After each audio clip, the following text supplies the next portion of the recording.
As you may have noticed, there's quite a bit of evil and suffering in this world, and this presents a problem for those who believe in and who would like to believe in a powerful and good God. In the Brothers Karamazov, the character of Ivan builds a powerful case that this kind of God, if he exists, is on the hook for quite a bit of the evil in this world. And that presents a problem for those who would want to believe in a good and powerful God. So in this lecture, we're going to zoom in on the argument from evil and Ivan's case. So first, the argument from evil, it looks like this. If God exists, then God is omniscient, omnipotent, and morally perfect. Why this premise? One of the concerns is, does a being exist which is deserving of our worship? If God were just petty and vengeful and had all these bad traits of character that we associate with human beings, then it wouldn't be clear why he'd be worthy of our reverence. But if there's a being that's worthy of our reverence, these are some of the qualities that he might have. Omniscient, so being all-knowing; omnipotent, so being all-powerful; and morally perfect, or as you sometimes hear, omnibenevolent. All right, so where does the problem of evil come in then? Well, if God is omniscient, then he knows when evil exists. Omniscient, knowing everything, knowing when evil exists, that's just a particular thing that he would then know. If he's omnipotent, all-powerful, then he would have the power to eliminate evil, because it would just be one thing that he could do, and he could do everything. And if he's morally perfect, then he would have the desire to prevent evil. It would be weird to call, think about human beings, it'd be weird to call a human being morally good even, let alone morally perfect, if there was some suffering or evil that the person could prevent relatively easily, but they chose not to prevent it from happening, right? So premise 4 seems to make sense. Premise 5, evil exists. This is the premise I take to see, I take Ivan to be supporting throughout when he's bringing forth his evidence in the Rebellion article that I had you read. Therefore, if evil exists and God exists, then either he doesn't know when it exists, so that would mean he's not omniscient, or it could be that he doesn't have the power to eliminate it, then he would not be omnipotent, or he doesn't have the desire to eliminate evil, so he wouldn't be morally perfect. And those are the qualities that we're saying this type of God has. We're wondering if this type of being exists, right? So the conclusion that we could draw is, therefore, God doesn't exist, because one of these qualities would have to fall, and those are the qualities that we think God has, right? All right, so this is the framework of the argument, and we'll be seeing how two authors deal with it this week, Dostoevsky and Swinburne, and be looking at Ivan's argument today. So Dostoevsky, the author of the Brothers Karamazov, of which Rebellion is a piece, lived from 1821 to 1881, Russian novelist and essayist. He knew a bit about suffering. His mother died when he was 16, his father died when he was 18. He joined a utopian socialist group, which was frowned upon by the powers that be. They sent him to Siberia to be imprisoned. Among the things which happened to him, he was mock executed, so drug out before a firing squad with a bag over his head. I don't know what they did, intentionally missed him, or fired blanks, or didn't fire at all, but then they were like, haha, just kidding, we're not killing you now. So you can see he knows a bit about suffering. The characters in the story, Alyosha and Ivan. Alyosha's the youngest brother. He's training to become a monk. And Ivan Karamazov is the middle brother. He's presenting his doubts to his brother.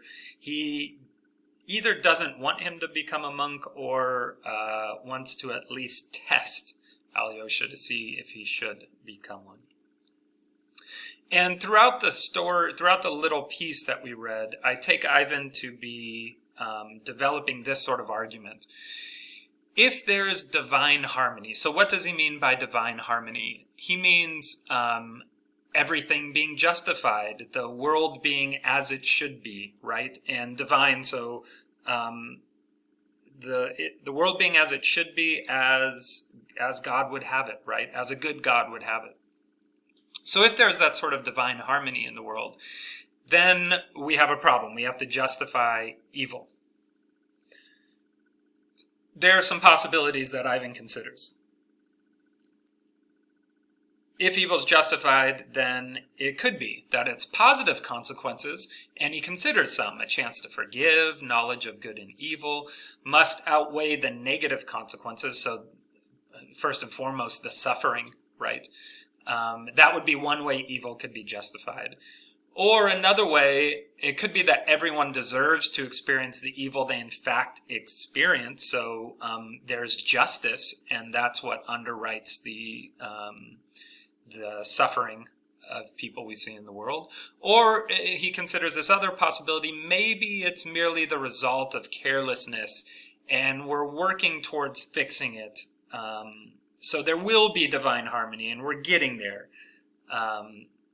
And that's another possibility. However, he thinks he finds cases where he thinks these are not the case.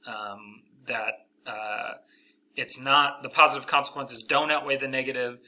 The people don't deserve to experience the evil they experience, and it's not the result of carelessness. So he says, therefore, the evil's not justified, and if it's not justified, one conclusion one could draw is that there is no divine harmony in the world. That's actually not the conclusion that Ivan draws from his argument. We'll see the conclusion that Ivan draws. What we might take from this, if we were worried about God's existence, is if there's no divine harmony, then there's probably not that all-powerful, all-knowing, morally perfect God. All right, so what are the pieces of evidence that Ivan brings forward in building this case against God? He has like newspaper clippings that he presents, different stories. One is of a horse beaten across its meek eyes, is the phrase in the text, or in the translation. A horse is trying to pull some cart, I guess, and it can't do it, so it falls over in like exhaustion, and its owner beats it across the eyes and gets worked up about it, like intoxicated with the cruelty. So let's look back at his argument. How does this fit? It seems pretty clear. Whatever positive consequences might come out of it, at least there are none that are presented in this story, right? The horse certainly doesn't deserve to experience the evil it experiences. It's trying as hard as it can. It just physically can't do it. And it's not the result of carelessness. The owner is being willfully cruel and getting off on it, as Ivan says. The next one's war crimes, especially against children. In the text, Ivan relates a story about these ethnic wars that happened, where some soldiers are ripping babies from the wombs of mothers. And there's another picture he wants Alyosha to consider, one where a soldier takes a baby from its mother's arms, has the baby's playing with a pistol and laughing, and then the soldier shoots it, blowing out its brains in front of the mother, and doing it in front of the mother is what what made it so enjoyable for the soldier. This again, I mean, these stories get progressively worse, right?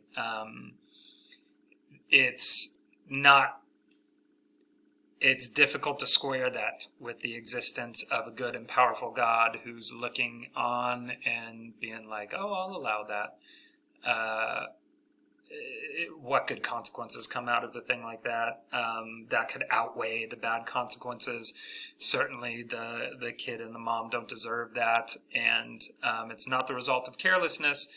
As Ivan will say, men can be artistically cruel, and this is not a compliment, whereas beasts are only like accidentally cruel. People can be artistically cruel, like in inventive ways. Another case that Ivan considers is a child punished well beyond what he deserves. So a child, there's a procession of a duke and his followers, I guess, and the child throws a stone, accidentally hits a dog. I guess he did it on purpose, right? He hits a dog. And the Duke stops the procession, looks the boy up and down, and has him thrown in prison. Keeps the child there, I think naked, the story says, and then has the child brought out the next day and brought out naked in front of a great assembly of people and tells the kid to run. He sicks the dogs on him, and the child is torn apart by the dogs in front of the mother again. Again, it's really hard to square that with the existence of a powerful God who's looking on and is like, yeah, this is something that I'll allow to happen. It's positive consequences. It's not clear that they outweigh the negative consequences. Not clear. It's really hard to think that the good consequences outweigh the negative. The boy, though he may deserve some punishment for intentionally throwing the stone at the dog, this is well beyond what he deserves, right? And it's not the result of carelessness. This is like almost festive cruelty. All right, so another case is a case of a child tortured by parents, and fair warning, this story is pretty intense. I'm going to read it right from the text. So if you're not comfortable hearing this kind of stuff, then maybe fast forward. He says, I have even better things about children. There was a little girl of 5 who was hated by her father and mother. Sarcastically here, most worthy and respectable people of good education and breeding. I'm going to skip down to the story. This poor child of 5 was subjected to every possible torture by those cultivated parents. They beat her, thrashed her, kicked her for no reason till her body was one bruise. Then they went to greater refinements of cruelty, shut her up all night in the cold and frost in a privy, and because she didn't ask to be taken up at night, as though a child of 5 sleeping its angelic sound sleep could be trained to wake and ask, they smeared her face and filled her mouth with excrement, and it was her mother. Her mother did this, and that mother could sleep, hearing the poor child's groans. Can you understand why a little creature who can't even understand what's done to her should beat her little aching heart with her tiny fist in the dark and the cold, and weep her meek, unresentful tears to dear, kind God to protect her? Do you understand that, friend and brother, you pious and humble novice? Do you understand why this infamy must be and is permitted? Without it, I'm told, man could not have existed on earth, for he could not have known good and evil. Why should he know that diabolical evil, good and evil, when it costs so much? Why, the whole world of knowledge is not worth that child's prayers to dear, kind God. I say nothing of the sufferings of grown-up people. They've eaten the apple, damn them, and the devil take them all. But these little ones, I'm making you suffer, Alyosha. You're not yourself. I'll leave off if you like. Never mind, I want to suffer too, muttered Alyosha. So, a horrific story. And again, difficult to square with a God who's looking on, could prevent this, but doesn't prevent it. Ivan considers a possibly good consequence of evil like this existing, that we would know good and evil in this story. He says it's not worth it. Knowledge of good and evil is not worth this kind of suffering. The little girl clearly doesn't deserve it, and it's not the result of carelessness.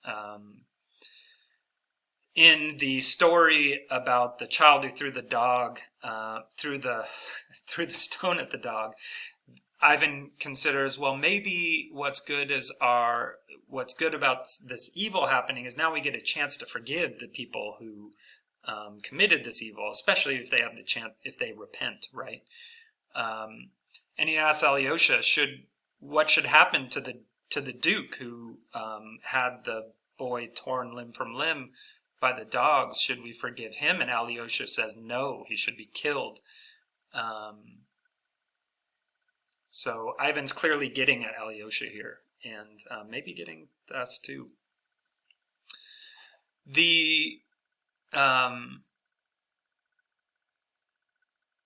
Before I get to this other case, I do want to say that this conclusion that there's no divine harmony in the world is not the one that Ivan gets to. Let me read a little bit from the end of this and get to the conclusion that he does get to. Ivan says to Alyosha, listen, I took the case of children only to make my case clearer. Of the other tiers of humanity with which the earth is soaked from its crust to its center, I will say nothing. I've narrowed my subject on purpose. I'm a bug, and I recognize in all humility that I cannot understand why the world is arranged as it is. Men are themselves to blame, I suppose. They were given paradise, they wanted freedom, and stole fire from heaven, though they knew they would become unhappy, so there's no need to pity them. With my pitiful earthly Euclidean understanding, all I know is that there is suffering and that there are none guilty. That cause follows effect, simply and directly, that everything flows and finds its level. But that's only Euclidean nonsense. I know that, and I can't consent to live by it. What comfort is it to me that there are none guilty, and that cause follows effect simply and directly, and that I know it? I must have justice, or I will destroy myself. And not justice in some remote infinite time and space, but here on earth, and that I could see myself. I believed in it. I want to see it. And if I'm dead by then, let me rise again, for if it all happens without me, it will be too unfair. Surely I haven't suffered simply that I, my crimes and my sufferings, may manure the soil of the future harmony for somebody else. I want to see with my own eyes the hind lie down with the lion, and the victim rise up and embrace his murderer. I want to be there when everyone suddenly understands what it has all been for. All the religions of the world are built on this longing, and I'm a believer. But then there are the children. And what am I to do about them? That's a question I can't answer. For the 100th time I repeat, there are numbers of questions, but I've only taken the children because in their case what I mean is so unanswerably clear. Listen, if all must suffer to pay for the eternal harmony, what have children to do with it? Tell me, please. It's beyond all comprehension why they should suffer and why they should pay for the harmony. Why should they too furnish material to enrich the soil for the harmony of the future? I understand solidarity in sin among men. I understand solidarity in retribution too. But there can be no such solidarity with children. And if it is really true that they must share responsibility for their father's crimes, such a truth is not of this world and is beyond my comprehension. Some jester will say, perhaps, that the child would have grown up and have sinned. But you see, he didn't grow up. He was torn to pieces by the dogs at 8 years old. Oh, Alyosha, I'm not blaspheming. I understand, of course, what an upheaval of the universe it will be, when everything in heaven and earth bends in one hymn of praise, and everything that lives and has lived cries aloud, Thou art just, O Lord, for thy ways are revealed. When the mother embraces the fiend who threw her child to the dogs, and all three cry aloud with tears, Thou art just, O Lord. Then, of course, the crown of knowledge will be reached, and all will be made clear. But what pulls me up here is that I can't accept that harmony. And while I'm on earth, I make haste to take my own measures. You see, Alyosha, perhaps it really may happen that if I live to that moment or rise again to see it, I too perhaps may cry aloud with the rest, looking at the mother embracing the child's torturer. Thou art just, O Lord. But I don't want to cry aloud then. While there is still time, I hasten to protect myself, and so I renounce the higher harmony altogether. It's not worth the tears of that one tortured child who beat itself on the breast with its little fist and prayed in its stinking outhouse with its unexpiated tears to dear kind God. It's not worth it because those tears are unatoned for. They must be atoned for, but there can be no harmony. But how? How are you going to atone for them? Is it possible? By their being avenged? But what do I care for avenging them? What do I care for a hell for oppressors? What good can hell do since those children have already been tortured? And what becomes of harmony if there is hell? I want to forgive. I want to embrace. I don't want more suffering. And if the sufferings of children go to swell the sum of sufferings which was necessary to pay for the truth, then I protest that the truth is not worth such a price. I don't want the mother to embrace the oppressor who threw her son to the dogs. She dare not forgive him. Let her forgive him for herself if she will. Let her forgive the torturer for the immeasurable suffering of her mother's heart. But the sufferings of her tortured child she has no right to forgive. She dare not forgive the torturer, even if the child were to forgive him. And if that's so, if they dare not forgive, what becomes of harmony? Is there in the whole world a being who would have the right to forgive and could forgive? I don't want harmony from the love of humanity. I don't want it. I would rather be left with the unavenged suffering. I would rather remain with my unavenged suffering and unsatisfied indignation, even if I were wrong. Besides, too high a price is asked for harmony. It's beyond our means to pay so much to enter it. And so I hasten to give back my entrance ticket. And if I'm an honest man, I'm bound to give it back as soon as possible. And that I'm doing. It's not God that I don't accept Alyosha. Only I most respectfully return him the ticket. That's rebellion, murmured Alyosha, looking down. Rebellion? I'm sorry you call it that. One can hardly live in rebellion, and I want to live. Tell me yourself, I challenge you, answer. Imagine that you are creating a fabric of human destiny with the object of making men happy in the end, giving them peace and rest at last, but that it was essential and inevitable to torture to death only one tiny creature, that baby beating its breast with its fist, for instance, and to found that whole edifice on its unavenged tears. Would you consent to be the architect on those conditions? Tell me and tell me the truth. No, I would not consent, Alyosha said softly. So what is Ivan's conclusion? It's not that there is no divine harmony in the world. He allows for the fact, and it's not that there's no God. He allows for the fact that maybe there is divine harmony and maybe he just doesn't understand it. And maybe there will be some day where all is explained, but he doesn't want to understand it. He seems to imply that there's something, I don't know, maybe it's just him and he thinks, look, this is just the way I am and I cannot accept it and I will not accept it. But it seems to be that there's the implication that to try to explain away events like this as being a part of some grand plan of justice, it's a very human thing to do, but it's very, I think Ivan would say, immoral. It's the wrong attitude to have towards this suffering. And so he wants to stick to the facts. There's an earlier point in the essay where he says he doesn't understand anything, and he doesn't want to understand anything. He wants to stick to the facts. And that if he focuses on the facts, then any attempt to explain them will miss its mark. There's a...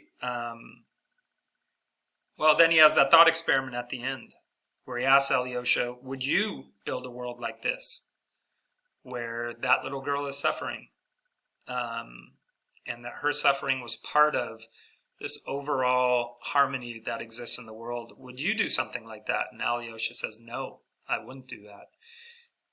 Well, isn't that an indictment against an all-knowing, all-powerful, and morally perfect being? All right, for the discussion this week, you're going to have to answer a question. All of Ivan's cases fit really neatly into his argument, but then there's this curious case of Richard. And I want you to write about how you think that case fits into his argument or how it might not. But I'll talk more about that in the discussion thread assignment. For now, a couple quiz questions. So quiz question number 1, what's the conclusion Ivan draws from his argument? A, there is no divine harmony. B, he wants to be no part of any divine harmony there may be. Or C, there is divine harmony. What conclusion does Ivan draw from his argument? Question number 2, true or false? Ivan does not consider the idea that the evil we find in the world might be necessary for knowledge of good and evil. Is that true or false? All right, thanks for sticking out this admittedly quite a bummer of a lecture. I'll see you next time where we'll talk about Swinburne and his attempt to justify the evil in the world. I want you to keep in mind when reading Swinburne these cases that Ivan talks about, because they're examples of the kind of evil we find in the world. Will Swinburne be able to justify them? All right, see you next time.